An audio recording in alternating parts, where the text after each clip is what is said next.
Hello and welcome to the new episode of speaking mind. आज की बातचीत का टॉपिक है 100 years and counting the tyranny of victimhood। ये कहानी है एम्बिशन एंड प्लानिंग की, जीत और हार की, आपसी लड़ाई एंड पेटिनेस की, of deceit, dissipation and destruction की। ये कहानी है पैलेस्टीनियन जेनोसाइड की। This is a complex and intricate subject. I intend to untangle it in the next 4 to 6 episodes. Hence, the title of the first episode or the first part of this discussion is Rise of Zionism in 19th century till 1917. Before we get into the details and circumstances of the rise of Zionism in Europe, it's good to have an historical understanding of three Abrahamic faiths, Judaism, Christianity and Islam, and how they got entangled in the Middle East crisis, especially of Palestine. Judaism is the oldest among the three Abrahamic faiths, which prospered in and around Jerusalem area, which is called Palestine today. यहाँ ये बताना ज़रूरी है कि ईसा अलैहिस्सलाम की पैदाइश Bethlehem में हुई, जो कि फ़लस्तीन है आज का, और he necessarily came to reform Judaism. इसलिए it would be right to say that Jesus Christ और ईसा अलैहिस्सलाम, peace be upon him, was a Jew. एक लंबी कहानी है कि फिर क्रिश्चियनिटी कैसे पैदा हुई या उसका वजूद कैसे हुआ। Babylonian king Nebuchadnezzar destroyed the first temple in 586 BC. यहाँ पे जानना ज़रूरी है कि kingdom of JUDA who was ruling over Jerusalem was necessarily a vassal और जागीरदार of Nebuchadnezzar. Destruction of Jerusalem led significant portion of population of Jerusalem to go in exile to Babylonia. This is called the exile. Not much is known about the faith of Nebuchadnezzar. More likely he was a pagan. His kingdom was most likely in the present-day Iraq. The capital city of Babylon, after which the Babylonian kingdom is named, was most likely situated between the two rivers Tigris and Euphrates. It is said Jews returned to Jerusalem in 538 BC in the reign of Cyrus the Great, and Cyrus the Great helped them to build the second temple. However, by 63 BC, Romans gained control over the kingdom of Judea. A combination of social, political, religious tension between Jewish population and the Roman authorities led to the destruction of Second Temple by Romans in 70 CE, leaving only the Western Wall, which is generally called the Wailing Wall, a sacred site for Jews. A large-scale massacre and destruction caused remaining Jews to leave Jerusalem and go into exile. So practically since 70 CE, Jerusalem to the present day Palestine had not been under any control or rule of Jew, or Jews lived in Palestine any significant number. From 70 CE to 1917, at the time of Balfour Declaration, Jews were a small minority. From 70 CE to 313 CE, Jerusalem progressively became Christian as Christianity grew and became popular in Roman Empire, and the city was rebuilt under Roman Empire. यहाँ आपका जानना ज़रूरी है कि Emperor Constantine ने जो Christianity को accept कर लिया, and thus Roman Empire's official faith was Christianity. In 638 CE, Jerusalem came under Muslims' control under the rule of second Khalifa Umar bin al-Khattab, may Allah be pleased with him. Thus Jerusalem passed from Jews to Romans, who were initially pagans but accepted Christianity around mid-4th century.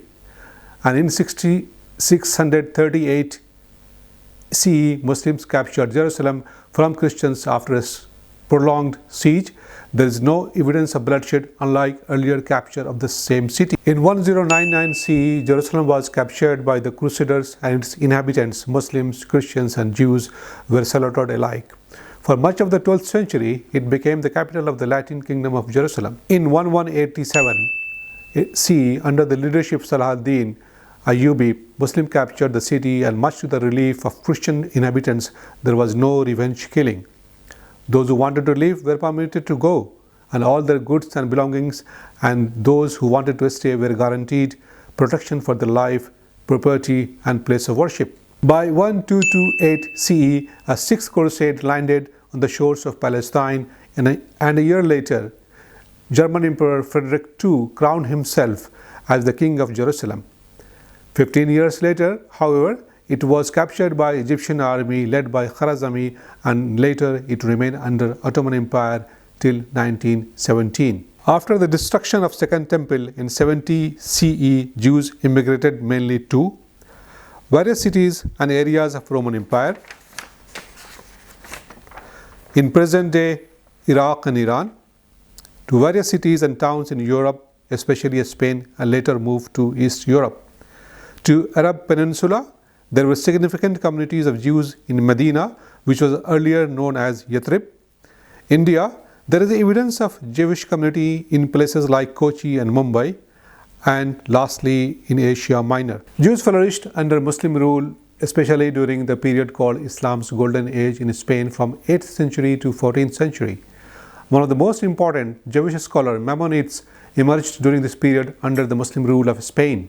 Maimonides is known among many things for writing the comprehensive code of Jewish law and other seminal works. Jews in Ottoman Empire enjoyed fair treatment and participated in various economic activities including trade, finance and craft. The Ottomans implemented a system known as the millet system. It's called millet system, which granted various religious and ethnic communities a degree of autonomy in managing their own internal affairs. This allowed Jewish communities to maintain their religious and legal traditions. This is contrary to what was happening to Jews in Europe, where Jews were harassed and driven out. Here I would like to digress about the different treatment meted out to Jews by Christians and Muslim rulers in the Middle Ages down to 19th century. The Christians had banned the entry of Jews to Jerusalem. It was up to the Muslim rule which permitted Jews to visit Jerusalem and offer prayers. Even now, not so in distant past, under Ottoman rule, not only Jews prospered but allowed to settle in around Jerusalem, albeit in small numbers. I do not imply that Muslim rule was a paradise, but is certainly better than European Christians for Jews in general. Overwhelmingly, Christian faith of the Europeans resulted in anti-Semitism, segregation, persecution and ghettoization because of centuries-old feud. The Europe of 18th and 19th century was crucible of political, social and colonial happenings, churning out ideas like capitalist or market-based economy and doing away with feudalism, which rendered a lot of Europeans without work, sharpening the divide between church and the state, enlightenment and secularism. Secularism and enlightenment radically changes the condition of the Jewish community in Eastern and Central Europe. Like all other nationalities in Europe, the Jewish people were no exception in being stirred by the modern secular trends that culminated in the revival of Jewish self-realization and desire to have their own national identity. It has also witnessed the rise and spread of aggressive and chauvinistic nationalism in Europe, highlighting racial qualities and the racial basis of the nation and the nation states, as well as the superiority of races. The Jewish secularists, which is called Maskilim, and the members of Jewish Enlightenment Haskalah movement sought assimilation in the dominant culture as possible solution to anti-Semitism and economic disparities to alleviate the situation of Jews in Russia and Eastern Europe. Two incidents are worth mentioning here, which hastened the creation of Zionist movement among others. One is the mass killing of Jews in Russia after the assassination of Tsar Alexander II. The other is called the Dreyfus affair in France. The affair was marked by blatant anti-Semitism, and Dreyfus' innocence became a symbol of injustice against the Jews. The protracted legal battle and the public controversy surrounding the case exposed the deep-seated anti-Semitism within the French society. The confluence of reasons like the widespread and systematic anti-Semitism, discrepantary laws and practices in Europe. Practices and tactics used by Jewish secularists and Jews Enlightenment failed to assimilate Jews to European societies. Rise of race-based nationalism in Europe and the colonial expansion in Asia and Africa. In general, the spread of Enlightenment and secularism in Europe. Christian restoration and Puritanism in Europe bolstered and encouraged the fulfillment of Zionist dream of Jewish national home. Thus, Zionism born in 1896. Zionism is a political philosophy of Jewish nationalism. It combines partly religious or partly historical ideas that claim the world's Jewish population has a right to the part of the modern Middle East that has for thousands of years been home to Palestinian Arabs, Muslims, Christians and Jews. In 1896, Herzl published The Jewish State, in which he argued for the establishment of a Jewish homeland as a solution to the Jewish question. The book dealt with the situation of Jews and argued only through the attainment of a statehood on a land purely of their own the Jewish question be solved. The following year, Herzl convened the first Zionist Congress as Baal in August 1897 and founded the World Zionist Organization and declared the aim of W.Said is to have publicly recognized, legally secured homeland in Palestine through organization, colonization and negotiation under the umbrella of the imperialist powers. W.Said considered the following means: the appropriate promotion of colonization with Jewish agriculturists, artisans and tradesmen, the organization and gathering of all Jews through suitable local and general institutions according to the laws of the various countries, the promotion of Jewish national feeling and consciousness, preparatory steps for the attainment of such government consent as necessary to achieve the aim of Zionism. Herzl, being the head of WZO, World Zionist Organization, an efficient organizer and its ideologue, dedicated to its goal in creating Jewish national home in Palestine. However, the choice of Palestine was settled at the 6th Zionist Congress at Baal in August 1903, where it was decided that Jewish National Fund was required to acquire land for Jewish colonization only in Palestine and in the immediate vicinity. Herzl reached out to Ottoman Sultan Abdul Hamid II in 1896, knowing the bad financial condition of his empire, offered 20 million pounds in return for a charter to settle Jews in Palestine. To surprise of Herzl, Sultan Hamid II declined his offer. He again sought Sultan's interview in 1901 and offered to manage his public debt administration, which was in Europeans' hand, in return for a charter for a large-scale Jewish settlement in Palestine. Sultan Abdul Hamid initially was warm to his ideas, but with the request of a charter, he developed cold feet and matter didn't go further. However, bypassing Ottoman's permission, Herzl and his compatriots settled thousands of Jews in Palestine with discreet and slow migration. By 1908, Jews had acquired some 156 square miles of land and set up 26 colonies. Herzl wrote in his diary in 1895, "We must expropriate gently the private property on the estates assigned to us. We shall try to split the penniless population across the border by procuring employment for it in the transit countries while denying employment in our own country. The property owners will come over to our side. Both the process of expropriation and the removal of the poor must be carried out discreetly." After years of fruitless negotiations, Herzl was ready to entertain the British government's proposal to support a Jewish settlement in East Africa known as Uganda Plan. It is worth mentioning here that having failed with Sultan and Kaiser and being aware of realpolitik, Herzl lobbied with Jews and non-Jews alike. He turned to England. During the 4th Zionist Congress held in London between August 13 and 16, 1900, Herzl proclaimed, "England, great England, free England, England looking over all the seas, will understand our aspirations. Free here to Zionist idea will take its flight further and higher, we are sure." However, Herzl died unexpectedly in 1904 and David Wolfson led the movement. Joseph Chamberlain, the colonial secretary at the time, believed to be a Zionist, recognized that a Jewish colony in Sinai might prove a useful instrument for extending the British influence in Palestine over when the time came for the inevitable dismemberment of Ottoman Empire.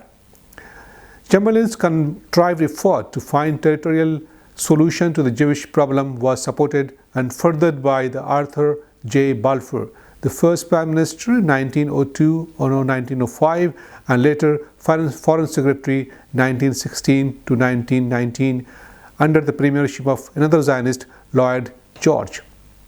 According to his niece and biographer Blanche Dugande, Balfour was deeply religious and strongly believed that Christian religion and civilization owes to Judaism an unsurmountable debt and shamefully ill-paid. It also be noted that Dr. Chaim Weizmann, a distinguished British chemist, and Nahum Sokolow, Russian member of Zionist executive, were behind the scene in leading the efforts in England to achieve Zionist goals in Palestine, and the British colonial interests were intertwined with the Zionist aspiration that promoted the British to be the guardian of the Zionism in Palestine. It was the outbreak of World War I in November 14 that gave the Zionist organization the impetus and the moment of historical opportunity. On November 2, 1917, British Foreign Secretary Arthur Balfour wrote an official letter to Lord Walter Rashid, known as Balfour Declaration, adopted by the British government, though it was not a binding document. The Balfour Declaration reads, His Majesty's government view with favour the establishment in Palestine of a national home for the Jewish people, and will use their best endeavours to facilitate the achievement of this object. It being clearly understood that nothing shall be done which may prejudice the civil and religious rights of existing non-Jewish communities in Palestine, or the rights and political status enjoyed by Jews in any other country. Herzl identified two key elements that were to shape modern Zionism. First, he acknowledged that Jewish biblical myths were an important source for developing an exclusivist and nationalistic Jewish identity. Thus, Palestine as the ancient homeland of Jewish diaspora became the place to form the Jewish state. Secondly, he deliberately linked the Zionist project into the broader European imperial scheme. He realized that to establish an exclusivist Jewish state, Zionism would need to ingratiate itself with Europe's imperial power. He quoted the British because they were the most significant imperial power of the age.